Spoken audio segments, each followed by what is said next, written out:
Grandfather, will you tell me how you were blessed with the visitation of Imam al-Zaman? Whatever there is only by his grace. هذا من فضل ربي. But I have a beautiful story for you, and if you are ready for it, it will help you greatly. It goes back to nearly 80 years ago. You mean you hadn't even been born yet? Exactly. But I want to tell it through the words of someone who was right at the heart of it. It will be more engaging for you. Thank you, my dear grandfather. Around the year 900 AH in northwestern Iran, I was living my best life, floating in cool summer water carried along by a rushing stream, when suddenly I was caught in someone's hand. Freedom became captivity. But then again, this is how it always ends for apples like us. You wouldn't believe it. Suddenly I felt his teeth sink into my skin. He took a bite. Truth be told, I was a fine, delicious apple from a beautiful garden, waiting for someone worthy to eat me. And well, that's exactly what happened. In short, the moment he took that first bite, he was overcome with regret, and I was left, half-eaten. Worry filled his entire being. He began to tremble. He whispered to himself, "Who does it belong to? What if the owner is not pleased?" Grandfather, who was that man? Don't rush, my son. You'll understand. He quickly followed the stream, hoping to find the owner of the apple. It was a short journey, but an intense one. Sometimes, because he was upset, he would squeeze me tightly in his hand. Other times, he would look at me and feel sad. He had such a kind and worried face. But let's move on. The story is reaching its peak. We arrived at the gate of a garden. I knew it well. He knocked, nervous and anxious. When the door opened, I saw the owner of the garden and recognized him. He used to take such good care of us, making sure we would not be ruined. The conversation began. "Hello, sir. Is this apple from your garden?" The old man looked at me. "Of course. That half-eaten red apple in your hand. You won't find it anywhere else but this garden." It had fallen into the stream. It was so beautiful. I couldn't help myself. I picked it up and took a bite. "So, every time something is beautiful, you lose control? I'm sorry. Are you pleased with what I did? I don't eat haram." I still remember the surprised look on the garden owner's face. I knew him well. He was sharp, intelligent, and hard-working. He fell silent, deep in thought. Then his eyes lit up, as if he had just found something he had been searching for. "I will be satisfied if you accept my condition. Whatever it is, I came here to earn your approval. Well, why don't you come inside? The condition is not easy. You may not be able to fulfill it. Whatever it is, your approval matters more than anything. I don't want to eat even a single bite of haram." Both the old man and I were left speechless in surprise.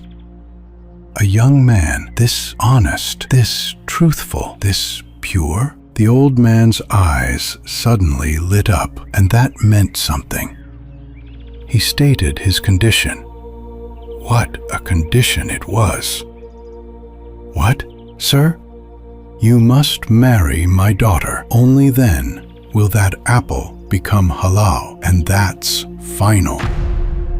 The young man stood frozen, overwhelmed with shock and shame. He just kept squeezing me in his hand. He lowered his head and said, "What can I do?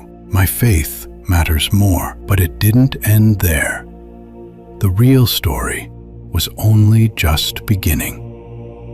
"My son, before the marriage, there are a few things you need to know." "Go ahead. You won't back out, will you?" "I don't have a choice, do I? My daughter is bald. She cannot speak. She is blind. And she is lame. Do you have a problem with that?"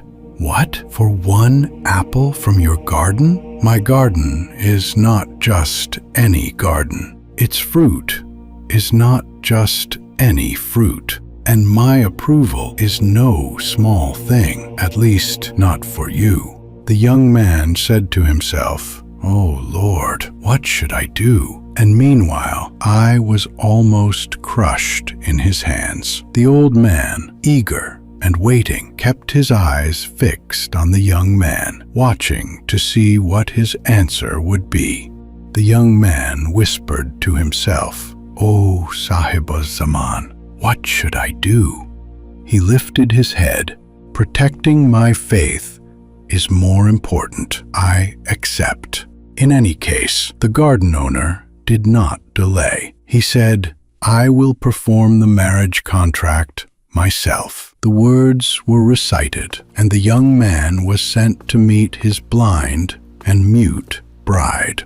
And interestingly, he was still holding on to me. The pure young man and I entered the room. The young woman was sitting on a chair. When we arrived, we were both stunned. Once again, a beautiful girl stood up and said, "Hello, would you like some tea?" Under oath, she was not mute, not bald, not lame, and not blind. The young man became even more stunned. At last, I slipped from his hand, but without thinking, he picked me up again and walked back outside. "Sir, that is not your daughter." "My son, what are you saying? She has no problem at all." The old man burst into laughter.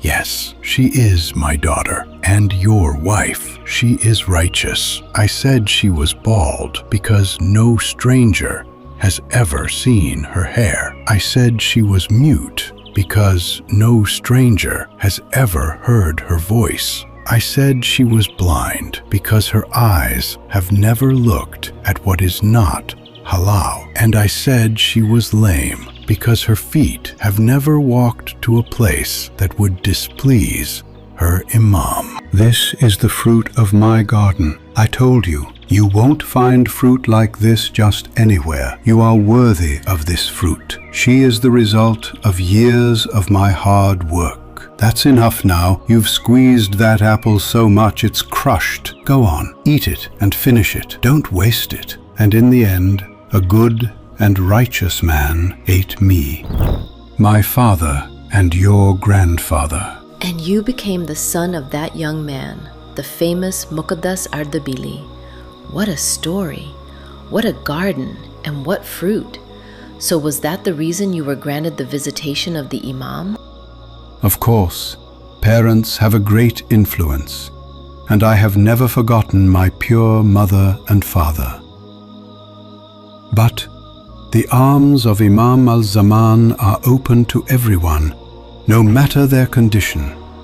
He is more merciful than any father or mother, and to be granted his visitation, all we must do is stay away from the forbidden fruits.